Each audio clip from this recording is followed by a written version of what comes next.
अस्सलामु अलैकुम वरहमतुल्लाहि वबरकातुह। उम्मीद करता हूँ आप खैर व आफियत से होंगे। क्लास नंबर 41 में सूरतुल वाक़िया की आयत नंबर 35 से आयत नंबर 42 तक पढ़ेंगे।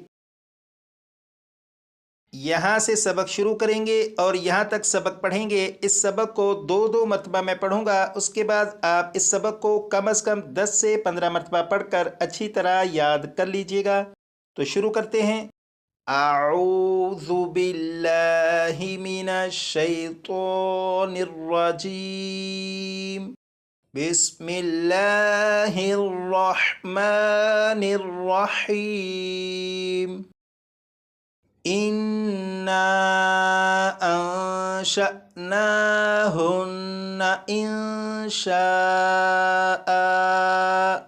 फजअलनाहुन्ना अबकारा उरुबन अतराबा लिअस्हाबिल यमीन सुल्लतुम मिनल अव्वलीन वसुल्लतुम मिनल आखिरीन वअस्हाबुश शिमालि मा अस्हाबुश शिमाल फी समूमिन व हमीम।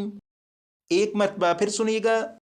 इन्ना अंशअनाहुन्ना इंशाआ फजअलनाहुन्ना अबकारा उरुबन अतराबा लिअस्हाबिल यमीन सुल्लतुम मिनल अव्वलीन वसुल्लतुम मिनल आखिरीन वअस्हाबुश शिमालि मा अस्हाबुश शिमाल फी समूमिन व हमीम।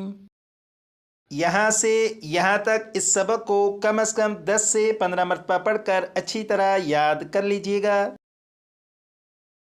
तजवीद के कवायद में से वक्फ के एक कायदे की अब दोहराई करेंगे।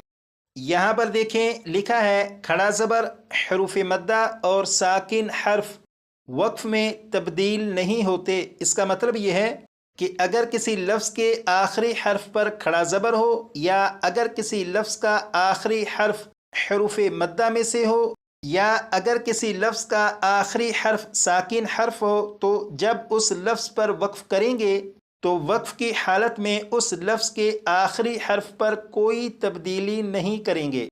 जैसे यहाँ पर देखें, ये जो लफ्ज़ है, इस लफ्ज़ में यहाँ पर लाम के ऊपर खड़ा ज़बर है और ये लफ्ज़ है वतवल्ला वतवल्ला।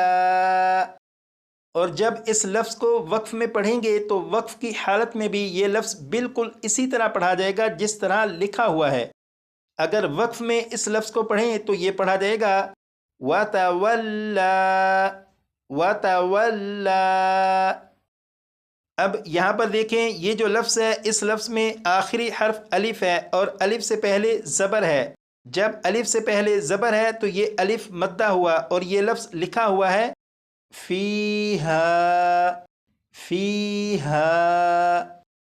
और जब इस लफ्ज़ को वक्फ में पढ़ेंगे तो वक्फ की हालत में भी ये लफ्ज़ बिल्कुल इसी तरह पढ़ा जाएगा जिस तरह लिखा हुआ है। जैसे इस लफ्ज़ को वक्फ में पढ़ें तो ये इसी तरह पढ़ा जाएगा फ़ीहा फ़ीहा।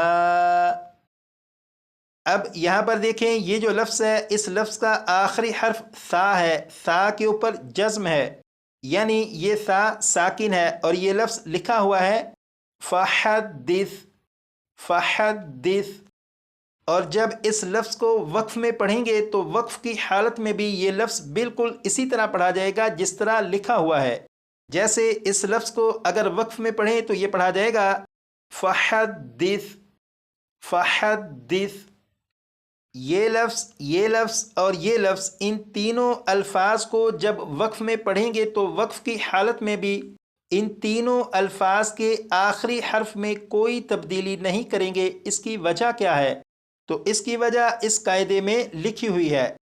اس قاعدے کو بھی اچھی طرح یاد کر لیجیے گا تاکہ قرآن پاک کو پڑھتے ہوئے جب کسی لفظ پر وقف کریں تو آپ کو معلوم ہو کہ وقف کی حالت میں اس لفظ کو کس طرح پڑھیں گے۔